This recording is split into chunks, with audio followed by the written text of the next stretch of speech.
वारिस पठान जी, आज इंतजामिया कमेटी जो है ज्ञानवापी मस्जिद की, उन्होंने इंटरवेंशन की है जो प्लेसेस ऑफ वर्शिप एक्ट को चैलेंज किया गया है, और उसका अगर आप लैंग्वेज पढ़े तो वो प्रेयर, आप तो लॉयर है समझते होंगे, वो प्रेयर कम है, धमकी ज्यादा है। कह रहे हैं कि अगर कुछ आपने किया डिक्लेरेशन जो पेटिशनर ने मांगी है तो इसके जो नतीजे होंगे वो ड्रास्टिक होंगे, उग्र होंगे। मैं पूछना चाहती हूं कि ड्रास्टिक होंगे, उग्र होंगे, देश का सौहार्द खराब हो जाएगा, देश में वायलेंस हो जाएगी, पार्टीशन हो जाएगी, इस तरह की भाषा क्या किसी प्रेयर में इस्तेमाल होती है? नंबर एक। और नंबर दो, धमकी किसको दे रहे हैं? आप तो अम्बेडकर जी में मानते हैं ना? बिल्कुल।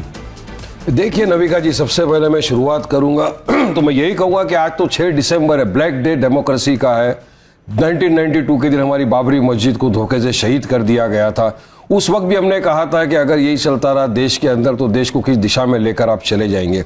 प्लेसेस ऑफ वर्शिप एक्ट यही सब चीज को मद्देनजर रखते हुए बना था 1991 में कि आगे से जो भी धार्मिक स्थल हो 15 अगस्त 1947 तक के उसका आप नेचर कैरेक्टर चेंज नहीं कर सकते। मगर ये नहीं समझ रहे, ये बार बार लोअर कोर्ट्स में जाके सर्वे का ऑर्डर लाते हैं, सर्वे कराने की बात करते हैं। और आप हम तमाम ने देखा कि सर्वे के नाम के ऊपर ज्ञानवापी के अंदर क्या हुआ, हमारा वजू खाना सील कर दिया गया। सर्वे के नाम पर संभल में हमने तमाम ने देखा कि किस तरह से 5 मुस्लिम युवाओं का कत्ल कर दिया गया, शहीद हो गए 5 मुस्लिम युवा। और आपका टॉपिक ही है प्रोग्राम, जब जो मस्जिद कमेटी है जिसने गया है सुप्रीम कोर्ट में, उन्होंने साफ कहा है ना, हम तो पहले से बोलते आ रहे कि अगर आप इसी तरह सर्वे करते रहे, हिंदू मुसलमान के बीच में आप नफरत फैलाते रहे, तो हमारा देश तो वही 92 के एरा में चले जाएगा। तो जब 91 प्लेसेस ऑफ वर्शिप एक्ट, उसका फायदा क्या हुआ? उसका इंटेंट और इंटेंशन तो एक ही था ना कि देश में नफरत खत्म हो जाए, हिंदू मुसलमानों के बीच में भाईचारा बना रहे, गंगा जमनी तहजीब जो थी वो बनी रहे। मगर आप तो सबको खत्म करने के चक्कर में आ गए। 1991 प्लेसेस ऑफ वर्शिप एक्ट आप मानते हैं? बिल्कुल मानते हो। तो उसमें कहा है कि एएसआई जो प्रोटेक्टेड मॉन्यूमेंट्स हैं उस पर वो लागू नहीं होती है। सुनिए, जब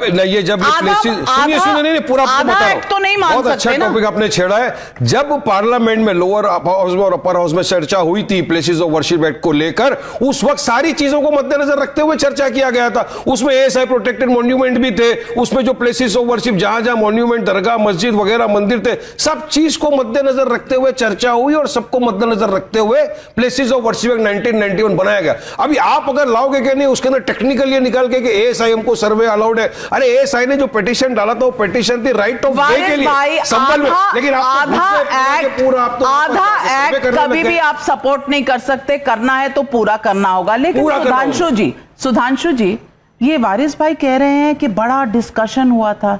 मेरी जहां तक जानकारी है ये बिल हबड़ तबड़ में पास नहीं, मेरी जो जानकारी है कोई जाके चेक कर ले, डिस्कशन बीच में रोक देना पड़ा था और बिल तुरंत पास कराना पड़ा था, क्योंकि ऐसे ऐसे फैक्ट उभर के सामने आ रहे थे कि उस समय की गवर्नमेंट के लिए बहुत अनकंफर्टेबल रहा था। जैसा भी वारिस पठान जी ने कहा, भाई उसमें क्लियर कट लिखा है कि ASI archaeological survey places of worship नहीं हो सकती, दोनों एक साथ नहीं हो सकते। और चलिए वो भी मैं मान लूं, ये एक ऐसा विचित्र एक्ट था भारत के इतिहास का जो कहता है कि 15 अगस्त को जो रिलीजियस कैरेक्टर है उसे नहीं बदला जा सकता।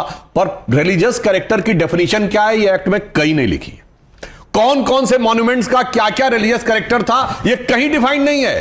तो काशी विश्वनाथ में यही तो विषय है कि 15 अगस्त 47 को अगर वहां तहखाने में पूजा होती थी तो रिलीजियस कैरेक्टर तो 1993 में बदला गया। और जो संभल का इशू है वो आर्कियोलॉजिकल सर्वे के कंट्रोल में था 1947 में, वो ग्रेजुअली एक रिलीजियस उसमें कन्वर्ट हो गया। तो इसलिए अगर बिल्कुल टेक्निकल जाएं तो आपको बहुत साफ समझ में आता है। और वैसे मैं एक बात ये कहना चाहूंगा कि साहब जो धमकी देने की बात है, तो आज आपने कहा ना 6 दिसंबर है, मैं बताना चाहता हूं 6 दिसंबर को रात 11:15 बजे, मैं यंग एज में मुझे याद है, छत के ऊपर 11:15 बजे बीबीसी हिंदी सेवा से का बुलेटिन आता था और उसमें बाला साहब ठाकरे जी ने कहा था कि अगर मेरे कारसेवकों पे यह आरोप है कि बाबरी मस्जिद उन्होंने गिराई तो हमें गर्व है, जो आज आपके साथ है। मगर मजे की बात है, शाही इमाम जो थे जामा मस्जिद के इमाम बुखारी, उनका जानते हैं, कोई रिकॉर्डेड हो तो बीबीसी में जाकर कोई सुन सकता है। उन्होंने कहा बड़ी लो टोन में बाबरी मस्जिद मिसमार कर दी गई है, हम हर आदमी से ये अपील करते हैं कि अमन और चैन बना के रखे। एंड द सेम शाही इमाम 1987 वोट क्लब की रैली, उन्होंने ये कहा कि राजीव गांधी सुन लो, तुम्हारी हुकूमतें हमारी कदमबोसी करके ही रही हैं। तुम्हारी मां भी हमारे आगे झुककर ही हुकूमत करती थी और तुम्हें भी झुकना पड़ेगा। और उन्होंने एक फ्रेज बोला था, ये किसी के पास पुरानी मीडिया रिपोर्ट हो तो जाके देख ले, उन्होंने कहा था ना, घबराओ मुसलमानों, खुदा की शान बाकी है, अभी इस्लाम जिंदा है, अभी कुरान बाकी है, वो काफिर हैं जो दिल में हंसते हैं, जाकर उन्हें बता दो अभी तो करबला का आखिरी मैदान बाकी है। और उन्होंने कहा था जिस दिन ये ईंट टूट गई एक भी, ये मुल्क इतने टुकड़ों में तकसीम होगा कि आप गिन नहीं पाएंगे। और मैं एक और लोग याद दिलाना चाहते हो, सबको याद होगा, लोग कहते थे जिस दिन राम मंदिर बन जाएगा उस दिन मिडिल ईस्ट के देश पेट्रोल देना बंद कर देंगे। आज राम मंदिर भी भव्य बना है, और सुनिए अबू धाबी में भी मंदिर बना है, और Bharat middle east Europe corridor भी बन रहा है।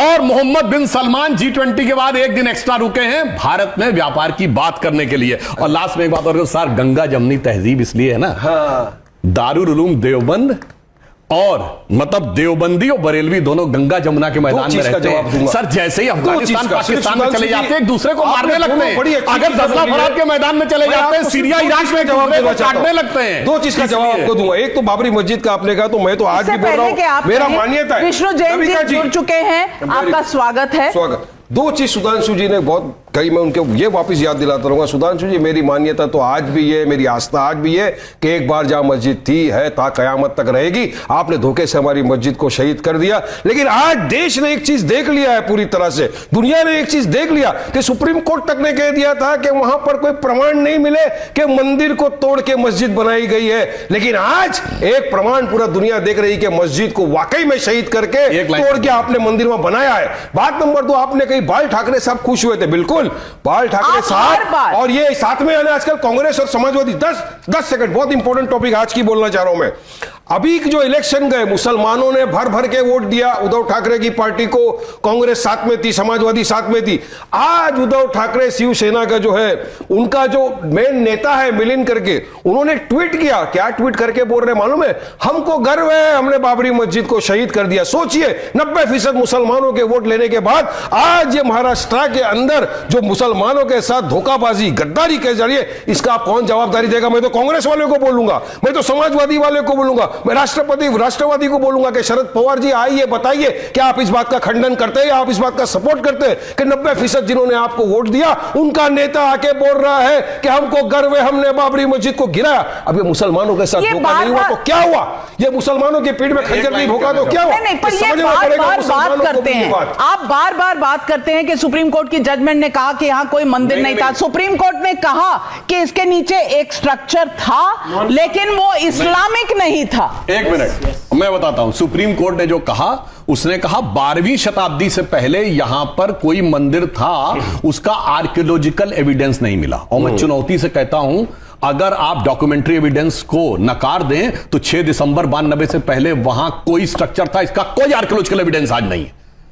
जब कोई चीज डिस्ट्रॉय हो जाती है उसका कोई आर्कियोलॉजिकल एविडेंस नहीं बचता है। और एक बात मैं इनसे कहना चाहूंगा, ये लोग कैसे लड़ाई लगाते हैं। सुनिए, इसी हिंदुस्तान में सर, एक मिनट, इसी हिंदुस्तान, सर पूरी बात सुन लीजिए, इसी हिंदुस्तान में एक और मस्जिद तो शहीद हुई, चरारे शरीफ, सदियों पुरानी मजार जलाकर खाक कर दी गई और मस्तगुल पाकिस्तान भाग गया।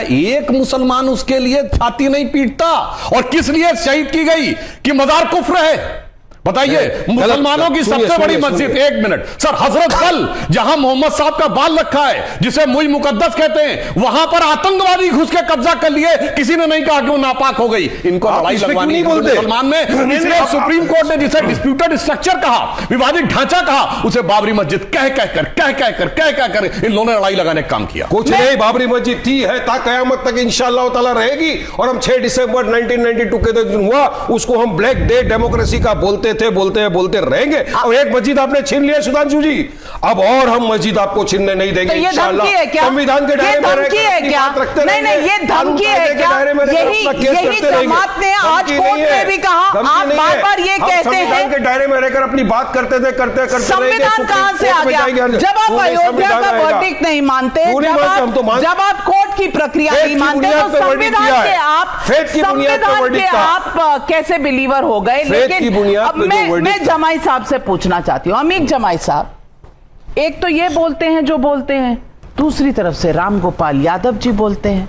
राम गोपाल यादव जी कहते हैं छोटे छोटे जज देश में आग लगवा रहे हैं। आज उन्होंने कहा हाँ होगा ही। अगर इस तरह से कोर्ट में दायर किए जाएंगे पिटीशंस तो अशांति होगी। मैं पूछना चाहती हूं, किसको डरा रहे हैं, किसको धमका रहे हैं? क्योंकि 92% वोट आपका मुसलमानों से आता है। ये 2024 के लोकसभा इलेक्शंस दिखाते हैं। इंडिया गठबंधन को 92% मुसलमानों का वोट मिला, तो बस उन्हीं के लिए, एक वोट बैंक के लिए ये स्टेटमेंट्स हैं। बात से मुसलमानों की नहीं नाविका जी, आपका कार्यक्रम पूरे देश में इस वक्त करोड़ों लोग देख रहे होंगे। आप बात कर रही हैं कि जो सांप्रदायिक उन्माद है, पोलराइजेशन की जो राजनीति है इस देश के अंदर, शिलान्यास से आप उठाइए, राम मंदिर का जो प्रोजेक्ट था भारतीय जनता पार्टी और जो ये आंदोलन इस देश में चलाया गया, इस देश को क्या मिला? आखिर में सुप्रीम कोर्ट के मामले में इस देश के हिंदुओं ने, मुसलमानों ने मिलकर, और विशेषकर मुसलमानों ने मिलकर आगे बढ़कर अपने देश के हिंदू भाइयों के लिए, सौहार्द के लिए, आइडिया ऑफ इंडिया के लिए, भाईचारे के लिए हमने कहा ठीक है, अगर इससे इस मुल्क में अमन आता है तो जो सुप्रीम कोर्ट कहेगी, एक ईटा पूरे देश में, एक नाराजगी का इजहार, एक प्रेस नोट पूरे देश में मुसलमान जारी नहीं करेंगे। और जो लोग इसके जानकार हैं वो ये जानते हैं कि सुप्रीम कोर्ट के बाद जब फैसला आया तो इस देश के सब लोगों ने माना। लेकिन क्या जब प्रधानमंत्री जी हमारे देश के विकसित भारत, पता नहीं कौन सा भारत, और इस देश में आप देखिए दूसरी तरफ 65% माएं इस देश में पहली बार जब वो मां बच्चा पैदा करती हैं तो कुपोषण है। इस देश के अंदर 70% विश्वविद्यालयों में, सुधांशु जी संसद में हैं, इनको आंकड़े बहुत पता हैं, शिक्षक नहीं है हमारे देश के विश्वविद्यालयों में। और ग्रामीण उत्तर प्रदेश चले जाइए, हमारा ग्रामीण भारत में चले जाइए, सेप्ट्रान का टैबलेट अस्पताल में नहीं मिल रहा है। झांसी में क्या हुआ? एनआईसीयू के अंदर वो बच्चा कौन था जिसने अभी आंख भी नहीं खोली थी? हिंदू था, मुसलमान था, मंदिर में जाएगा, मस्जिद में जाएगा, बौद्ध मंदिर में जाएगा, जैन मंदिर में जाएगा, किसी को नहीं पता। इसीलिए अखिलेश यादव जी कहते हैं कि इस देश में पॉजिटिव पॉलिटिक्स कब होगी। पॉजिटिव पॉलिटिक्स का मतलब यह है कि जब प्रधानमंत्री जी जो कहते हैं वो करते क्यों नहीं है?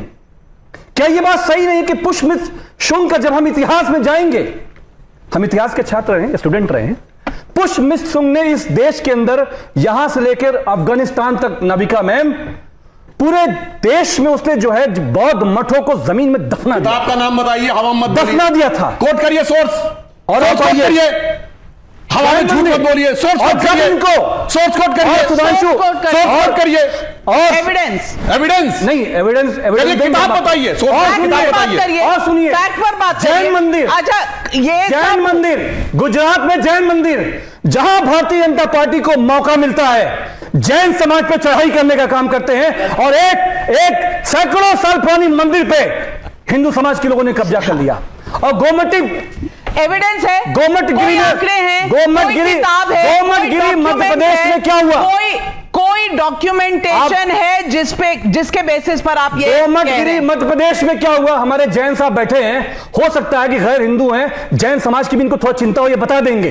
गोमटगिरी में हिंदू समाज के लोगों ने मंदिर को कब्जा किया। मेरा सवाल सिर्फ ये है कि जो हजारों साल के इतिहास हैं, मंदिर खोदना, मस्जिद खोदना, बौद्ध मत खोदना, जहां पे जिस मंदिर में जाइए बुद्धा की मूर्तियां निकलती हैं, कल लोग आएंगे कहेंगे साहब मंदिर गिराइए, मंदिर का सर्वे कराइए, यही होगा इस देश के अंदर। मैं सुधांशु जी से पूछता हूं, प्रधानमंत्री जब ये कहते हैं कि हम इस देश को दुनिया में आगे ले जाना चाहते हैं, दुनिया में हम नेता बनाना चाहते हैं, आप नेता नहीं, इस देश को आग लगाकर खाक कर देना चाहते हैं। अब मैं बताता हूं सरेआम कैसे झूठ बोलता है कोई व्यक्ति दिखाई पड़ रहा है। अभी वारिस पठान ने बोला, जूनागढ़ गुजरात में क्या हुआ? पूरी बात बोले, अब आप बोल चुके सर। जैन मंदिर कब्जा किया आपने? आप बोल चुके, आपने जैन मंदिर कब्जा किया कि नहीं? सर बोल, गोमटगिरी मध्य प्रदेश में जैन मंदिर पर कब्जा हुआ कि नहीं? अब आप बोल, हम जाए, क्या तरीका है? जाए, बोल चुके ना। अरे हम कह रहे अब हमें बोलने की दंगा करवाएं, कुछ करवाइए, जैनों को लड़वाएं, धमकी किस राजनीति है? ये धमकी किस बात की? यही राजनीति है आपकी। देश में संविधान है, कोर्ट जाइए। अब देखिए अमीर जमाई जी ने आए बाएं साएं बोला। अभी उसका पहला प्रमाण ये कह रहे हैं मुसलमानों ने बड़ा उदार हृदय दिखाया और सुप्रीम कोर्ट को स्वीकार किया। भैया कान में तेल डाले बैठे तो वारिस पठान तो बोले ताक कयामत बाबरी मस्जिद रहेगी और हम हमेशा मानते। मेरे भाई एक तरफ ये बोल रहा दूसरी तरफ ये बोल रहा, सरेआम झूठ इसे कहते हैं। अब आइए आपने इस प्रकार की बात कही कि बौद्ध धर्म को नष्ट किया गया तो मेरे बात आप नहीं बता पाए। मैं किताब का नाम बता रहा हूं। नहीं। अरे भाई आप अभी तो मत बोलिए, आप बोल चुके हैं। रोमिला थापा से लेके सबकी किताब कोट कर दूंगा। आप किताब कोट करो। क्या पुष्पमित्र सिंह आपका हीरो है? ओके आपका हीरो है? भैया चिल्लाओ नहीं, जाओ किताब कोट करो। आपका हीरो है? आप जवाब भाई किताब कोट कर रहा हूं। पुष्पमित्र सिंह आपका हीरो है? आपका हीरो है? अपने टाइम में बोलेंगे। किताब का नाम बताइए। किताब का नाम है अशोकावदान, जो अशोक की ऑटोबायोग्राफी है। मेरा भाई कान खोल के सुन। अशोक हुआ 263 बीसी में, पुष्यमित्र हुआ 182 बीसी में। 90 साल के बाद अशोकावदान में पुष्यमित्र का उल्लेख कैसे आया? जैसे 2000 साल बाद कोई कहे गांधी की ऑटोबायोग्राफी में मोदी का उल्लेख। अब चुप रहिए, सुनिए। हुकूमत खत्म करके शुंग डायनेस्टी कैसे बनी? क्या तरीका है भाई? शुंग डायनेस्टी कैसे बनी? आप झूठ बोलेंगे मैं रोकूंगा आपको। आप झूठ बोलेंगे मैं रोकूंगा आपको काउंटर का समय शुंग डायनेस्टी कैसे बनी? मैंने नहीं बोला, आप नहीं कोट कर पाए, आप हवा में बोल रहे थे। आप सुनो जनी अमीर भाई कान खोल के सुनो। आरएसएस की किताब समझ बोलिएगा। आरएसएस की किताब समझ बोलिएगा। क्या तरीका है ऐसे बदतमीजी करने? ये तरीका नहीं होता डिबेट का। अमीर जमाई अब सुनो कान खोल के। हाँ। डॉक्टर अंबेडकर ने लिखा writings and speeches of Baba Saheb Ambedkar, सरकारी किताब है, publish by Maharashtra government in 1987, then republish by central government in January 2014 by ministry of social justice and empowerment. सुना उसमें है chapter number 9 decline of Buddhism, page number 229। उसका लास्ट पैराग्राफ में लिखा हुआ है there is no doubt about it that the destruction of Buddhism was done by the invasion of मुसलमान। नरेंद्र मोदी के गुजरात में जैन मंदिर पे हमला हुआ। जैन मंदिर 1000 साल पहले जा रहे हैं। 1000 साल पहले किया। जहां ताकत में आते हो, ज्यादा पढ़े लिखे, जहां ताकत में आते हो माइनॉरिटीज पे हमला करते हो, चाहे वो जैन हो, सिख हो, मुसलमान हो। यही इतिहास है। चलो हिंदू मुस्लिम की बात अलग है। सुनो, अरे भाई सुनो, जहां सिर मस्जिद है वहां धमाके में क्यों गया? पेशावर में धमाके अफगानिस्तान में धमाके क्यों? For more of such videos, do like, share and subscribe to ET Now Swadesh.